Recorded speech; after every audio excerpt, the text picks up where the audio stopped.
ಕಾಂಗ್ರೆಸ್ನಲ್ಲಿ ದಿನೇ ದಿನೇ ಈ ಸಿಎಂ ಕುರ್ಚಿಗೆ ನಡೀತಿರುವ ರೇಸ್ ವಿಚಾರ ಹೆಚ್ಚೆಚ್ಚು ಚರ್ಚೆಗೆ ಒಳಪಡ್ತಾ ಇದೆ. ಸಿಎಂ ಕುರ್ಚಿ ಆಸೆ ಬಗ್ಗೆ ನಾಯಕರಿಂದ ಬಹಿರಂಗ ಹೇಳಿಕೆಗಳು. ದೇಶಪಾಂಡೆ ಅವರು ಮೊನ್ನೆ ಹೇಳಿದ್ದನ್ನ ಗಮನಿಸಿದ್ರಿ.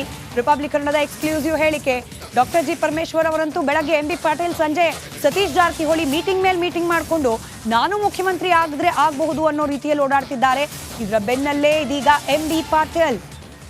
MB ಪಾಟೀಲ್ ಅವ್ರಿಗೂ ಕೂಡ ಮುಖ್ಯಮಂತ್ರಿ ಆಗೋ ಆಸೆ ಅಂತೆ.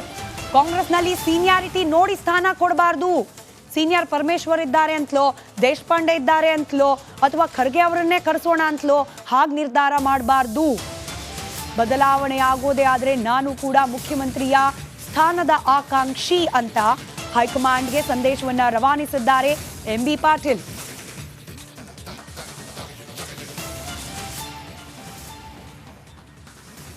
ಪಕ್ಷ ತೀರ್ಮಾನ ಮಾಡಿದರೆ, ಶಾಸಕರ ಬೆಂಬಲಿದ್ರೆ ಕಿರಿಯರು ಹಿರಿಯರು ಅಂತ ಪ್ರಶ್ನೆ ಬರೋದಲ್ಲ.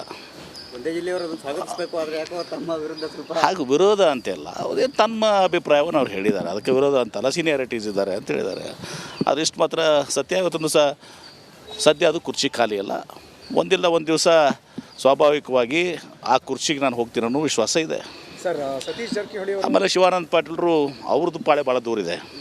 ಯಾಕಂದ್ರೆ ಅವ್ರು ಜನತಾದಳದಿಂದ ಬಂದವರು, BJP ಜನತಾದಳದ ಕಡೆ ಬಂದವರು. ಅವ್ರಿಗೆ ಬಹುಶಃ ಪಾಳೆ ಯಾವ ಕಾಲಕ್ಕೂ ಕಾಂಗ್ರೆಸ್ ಪಕ್ಷ. ಡೀಟೇಲ್ಸ್ ನಮ್ಮ ಪೊಲಿಟಿಕಲ್ ಬ್ಯೂರೋ ಹೆಡ್ ವಿಜಯ್ ನೀಡ್ತಾ ಹೋಗ್ತಾರೆ. ಲೈವ್ ಕನೆಕ್ಟೆಡ್ ಇದ್ದಾರೆ. ವಿಜಯ್, ಯಾರು ಸತೀಶ್ ಜಾರಕಿಹೊಳಿನ MB ಪಾಟೀಲ, ಯಾರ ಕಡೆಯಿಂದ ಪ್ರಯತ್ನಗಳು ಜೋರಾಗಿ ಕಾಣೋಕೆ ಸಿಗ್ತಾ ಇದೆ ಅಂತ? ಸ್ಮಿತಾ, ಕಳೆದ 1.5 ವರ್ಷಗಳಿಂದ ಮುಖ್ಯಮಂತ್ರಿ ಸ್ಥಾನ ಸಂಬಂಧಪಟ್ಟಂತೆ ಬಹಿರಂಗವಾಗಿ ಚರ್ಚೆಯಾಗದಂಥ ವಿಚಾರ ಕಳೆದ 15 ದಿವಸಗಳಿಂದ ಮೇಲಿಂದ ಮೇಲೆ ಮುಖ್ಯಮಂತ್ರಿ ಸ್ಥಾನ ಸಂಬಂಧಪಟ್ಟಂತೆ ಚರ್ಚೆ ಆಗ್ತಾ ಇರುವಂಥದ್ದು, ಬಹಿರಂಗ ಹೇಳಿಕೆ ಕೊಡ್ತಾ ಇರುವಂಥದ್ದು. ಅದು ಮೂಢ ವಿಚಾರ ಸಂಬಂಧಪಟ್ಟಂತೆ ಕೋರ್ಟ್ನಲ್ಲಿ ಇನ್ನೂ ತೀರ್ಪು ಬಾಕಿ ಇರುವಂಥ, ವಿಚಾರಣೆ ಬಾಕಿ ಇರುವಂಥ ಬೆನ್ನಲ್ಲೇ ಈ ರೀತಿ ಮುಖ್ಯಮಂತ್ರಿ ಸ್ಥಾನ ಹೇಳಿಕೆ ಕೊಡ್ತಾ ಇರುವಂಥ ಹಿಂದೆ ಏನಾದರೂ ಕೂಡ ಮಹತ್ವದ ಬದಲಾವಣೆ ತೀರ್ಪಿನ ನಂತರ ಆಗುತ್ತಾ ಅನ್ನೋದಕ್ಕೆ ಪೂರಕವಾಗಿ ಈ ಹೇಳಿಕೆಗಳು ಬರ್ತಾ ಇರುವಂಥದ್ದು. ಅಂದರೆ ಒಂದು ಸಂದೇಶ, ಒಂದು ಸೂಚ್ಯವಾಗಿ ಹೇಳೋದಾದರೆ ಹೈಕಮಾಂಡ್ ಮಹತ್ವದ ತೀರ್ಮಾನ ತೆಗೆದುಕೊಳ್ಳುತ್ತಾ ಅನ್ನೋ ಒಂದು ಅನುಮಾನಕ್ಕೆ ಕಾರಣ ಆಗಿರುವಂಥದ್ದು. ಇದೆಲ್ಲದರ ಮಧ್ಯೆ ಈಗ ಮುಖ್ಯಮಂತ್ರಿಯ ಆಪ್ತ ಬಳಗದಲ್ಲಿ ಗುಡಿಸ್ಕೊಂಡಿರುವಂತಹ MB ಪಾಟೀಲ್ ಒಂದು ಸಂದೇಶ ಕೊಟ್ಟಿರುವಂಥದ್ದು. ಏನು, ಮುಖ್ಯಮಂತ್ರಿ ಸ್ಥಾನ ಸಂಬಂಧಪಟ್ಟಂತೆ ಆಯ್ಕೆ ಬೇಕಾದರೆ ಸೀನಿಯರಿಟಿ ಬೇಕಾಗಿಲ್ಲ ಅಂತ. ಅಂದರೆ ಅದು ಹೇಳುವ ಮೂಲಕ ಏಕೈಕಿ ಹೇಳಿಕೆ ಕೊಟ್ಟಿರುವಂತಲ್ಲ, ಇದರಿಂದ ನಾನಾ ರೀತಿಯ ಅರ್ಥಗಳು ಇರುವಂಥದ್ದು. ಇಲ್ಲ ಒಂದು ಕಡೆ ಕಾಂಗ್ರೆಸ್ ಪಕ್ಷದಲ್ಲಿ ಚರ್ಚೆ ಆಗ್ತಾ ಇರುವಂಥದ್ದು, ರಾಜಕೀಯದಲ್ಲಿ ಚರ್ಚೆ ಆಗ್ತಾ ಇರುವಂಥದ್ದು.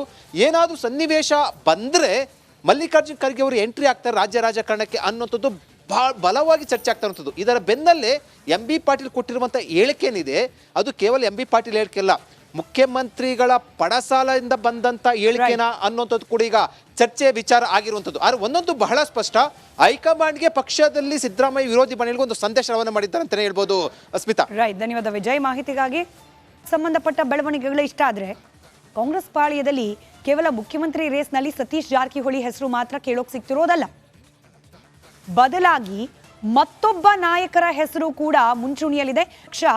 ಸರ್ಕಾರವಾಗಿ, ರಾಜ್ಯ ಸರ್ಕಾರವಾಗಿ ಕೇಂದ್ರ ಸರ್ಕಾರವನ್ನ ಮತ್ತಷ್ಟು ತೀಕ್ಷ್ಣವಾಗಿ ಪ್ರಶ್ನೆ ಮಾಡುತ್ತೋ, ಕೇಂದ್ರ ಸರ್ಕಾರದ ಮಲತಾಯಿ ಧೋರಣೆಯನ್ನ ಜನರ ಮುಂದೆ ಬಹಿರಂಗಪಡಿಸುತ್ತೋ ಅನ್ನೋ ಆತಂಕದಿಂದ ಬಿಜೆಪಿಗರು ಟಾಪಿಕ್ ಡಿವಿಯೇಟ್ ಮಾಡ್ತಿದ್ದಾರೆ ಅನ್ನೋದು ಕಾಂಗ್ರೆಸ್ನ ಆರೋಪ.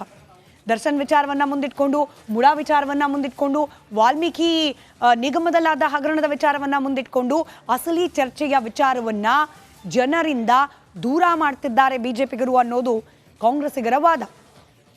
ಮೊದಲು ಮಹದಾಯಿ ವಿಚಾರ, ಭದ್ರಾ ಮೇಲ್ದಂಡೆ ವಿಚಾರ, ಅದ್ರ ಬಗ್ಗೆ ಮಾತನಾಡಿ ಅದರ ದುಡ್ಡನ್ನ ಕೇಂದ್ರ ಸರ್ಕಾರದಿಂದ ಕೊಡಿಸಿ ನಂತರದಲ್ಲಿ ಬೇರೆ ಚರ್ಚೆ ಮಾಡಿ ಅಂತ ಹೇಳಿ ನೇರವಾಗಿ ಸವಾಲೆತ್ತಿದ್ದಾರೆ DCM DK ಶಿವಕುಮಾರ್. ಕೇಂದ್ರ ಸರ್ಕಾರದಿಂದ 5,300 ಕೋಟಿ ಬರೋದು ಬಾಕಿ ಇದೆ, ಕೊಡಿಸಿ ಮೊದಲದನ್ನ, ಆಮೇಲೆ ಕೂತು ದರ್ಶನ್ ವಿಚಾರನೂ ಮಾತಾಡೋಣ, ಆಮೇಲೆ ಕೂತು ಮೂಡಾ ವಿಚಾರನೂ ಮಾತಾಡೋಣ. ಆದರೆ ಮೊದಲು ನೀರಾವರಿ ಯೋಜನೆಗಳಿಗೆ ಸಂಬಂಧಪಟ್ಟಂತೆ ಕೇಂದ್ರ ಸರ್ಕಾರ ಕೊಡಬೇಕಾದ ಹಣ ಕೊಡಲಿ ಅಂತ ಹೇಳಿ ಕೇಂದ್ರ ಸಚಿವ ಪ್ರಹ್ಲಾದ್ ಜೋಶಿ ಅವರ ಆರೋಪಕ್ಕೆ DK ಶಿವಕುಮಾರ್ ಅವರು ಕೌಂಟರ್ ರಿಯಾಕ್ಷನ್ ಅನ್ನ ಕೊಟ್ಟಿದ್ದಾರೆ. ಕಾದ್ ನೋಡೋಣ ಯಾರು ಎಷ್ಟು ಟಾಪಿಕ್ ಡಿವಿಯೇಟ್ ಮಾಡೋ ಪ್ರಯತ್ನವನ್ನ ಮಾಡ್ತಾರೆ, ಯಾವೆಲ್ಲ ವಿಚಾರಗಳು ಮುನ್ನೆಲೆಗೆ ಬರುತ್ತೆ, ಯಾವೆಲ್ಲ ವಿಚಾರಗಳು ತೆರೆ ಮರೆಗೆ ಹೋಗೋ ಪ್ರಯತ್ನಗಳಾಗುತ್ತೆ ಅಂತ ಹೇಳಿ. ಆದರೆ ಒಂದು ವಾಗ್ದಾನ, ರಿಪಬ್ಲಿಕ್ ಕನ್ನಡ ಜವಾಬ್ದಾರಿಯುತ ಮಾಧ್ಯಮವಾಗಿ ದಿನದ 24 ಗಂಟೆಯೂ ಕೂಡ ಸುದ್ದಿ ಪ್ರಸಾರ ಮಾಡುವ ಮಾಧ್ಯಮವಾಗಿ ಯಾವ ವಿಚಾರವನ್ನು ಕೂಡ ಜನರ ಬದುಕಿಗೆ, ಜನರ ತೆರಿಗೆ ದುಡ್ಡಿಗೆ ಪರಿಣಾಮವನ್ನು ಬೀರುವಂತಹ ಯಾವುದೇ ವಿಚಾರವನ್ನು ಕೂಡ ಪಕ್ಕಕ್ಕೆ ಸರಿಸುವ ಪ್ರಶ್ನೆಯೇ ಇಲ್ಲ. ನಾವು ಮೂಡಾ ವಿಚಾರನೂ ಆಗ್ತಾ ಇರುವ ಡೆವಲಪ್ಮೆಂಟ್ಸ್ ಅನ್ನ ನಾನ್ ಸ್ಟಾಪ್ ಲೈವ್ ನಲ್ಲಿ ನಿಮ್ಮ ಮುಂದೆ ಇಡ್ತಾ ಇದ್ದೀವಿ. ಕೋರ್ಟ್ನಲ್ಲಿ ಆಗ್ತಾ ಇರುವ ಪ್ರತಿಯೊಂದು ಬೆಳವಣಿಗೆಗಳನ್ನ ಕೂಲಂಕುಷವಾಗಿ ನಿಮ್ಮ ಮುಂದೆ ಇಡ್ತಾ ಇದ್ದೀವಿ. ಇದರ ಜೊತೆಗೆ ವಾಲ್ಮೀಕಿ ಹಗರಣದಲ್ಲಿ ಕೂಡ ಪ್ರಶ್ನೆಗಳನ್ನ ಪ್ರತಿನಿತ್ಯ ಕೇಳ್ತಾ ಇದೆ ರಿಪಬ್ಲಿಕ್ ಕನ್ನಡ. ಇದರ ಜೊತೆಯಲ್ಲೇನೆ ದರ್ಶನ್ ವಿಚಾರ ಕೂಡ, ದರ್ಶನ್ಗೆ ಸಿಗ್ತಾ ಇರುವ ರಾಜತಿಥ್ಯದ ವಿಚಾರವನ್ನ ಕೂಡ ಪ್ರಶ್ನೆ ಮಾಡಿದೆ ರಿಪಬ್ಲಿಕ್ ಕನ್ನಡ.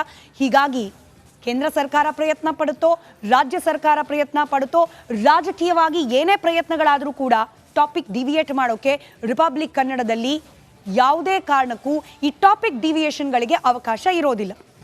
ದರ್ಶನ್ ಪರಪ್ಪನ ಅಗ್ರಹಾರದ ಜೈಲಿನಲ್ಲಿ ಬಿಂದಾಸ್ ಆಗಿ ರಾಜಾತಿಥ್ಯವನ್ನು ಸ್ವೀಕರಿಸ್ತಾ ಇದ್ದ ವಿಡಿಯೋ ಹಾಗೆ ಫೋಟೋ ವೈರಲ್ ಆಗಿದ್ದು, ಇದೀಗ ಪರಸ್ಪರ ರಾಜಕೀಯ ಕೆಸರೆರಚಾಟಕ್ಕೆ ಇದೇ ವಿಚಾರ ಕಾರಣವಾಗಿದೆ. ಫೋಟೋ ರಿಲೀಸ್ ಹಿಂದೆ ಕಾಂಗ್ರೆಸ್ನ ಕೈವಾಡ ಅನ್ನೋದು ಜೋಶಿವಾದ ಆದರೆ, ನೀವು ಮಾಡ್ತಿರೋದು ಡೈವರ್ಟ್ ಪಾಲಿಟಿಕ್ಸ್. ಕೇಂದ್ರ ಸರ್ಕಾರ ಈಗಲೂ ಕೂಡ ರಾಜ್ಯ ಸರ್ಕಾರದ ವಿರುದ್ಧ ಮಲತಾಯಿ ಧೋರಣೆಯನ್ನ ಅನುಸರಿಸ್ತಾ ಇದೆ. ಅದನ್ನ ನೀವು ಪಕ್ಕಕ್ಕಿಟ್ಟು ಜನರ ದೃಷ್ಟಿಯನ್ನ ಬೇರೆ ಕಡೆಗೆ ಸೆಳೆಯುವ ಭಾಗವಾಗಿ ಮೂಡಾ ದರ್ಶನ್ ಅಂತ ಹೇಳಿ ಬೇರೆ ಬೇರೆ ಆಯಾಮಗಳನ್ನ ಕೊಟ್ಟು ಚರ್ಚೆ ಮಾಡ್ತಿದ್ದೀರಿ ಅನ್ನೋದು ಕಾಂಗ್ರೆಸ್ನ ವಾದ. ಪರಪ್ಪನ ಅಗ್ರಹಾರ ಕಾರಾಗೃಹದಿಂದ ರಿಲೀಸ್ ಆದ ಫೋಟೋ, ವಿಡಿಯೋ ಹಾಗೆ ಕಾಂಗ್ರೆಸ್ ಬಿಜೆಪಿ ನಡುವಿನ ಆರೋಪ ಪ್ರತ್ಯಾರೋಪಗಳು ಯಾವ ಹಂತಕ್ಕೆ ಹೋಗಿ ನಿಂತಿದೆ, ಈ ಕುರಿತಾದ ಒಂದು ಡೀಟೇಲ್ ರಿಪೋರ್ಟ್ ನಿಮ್ಮ ಮುಂದೆ.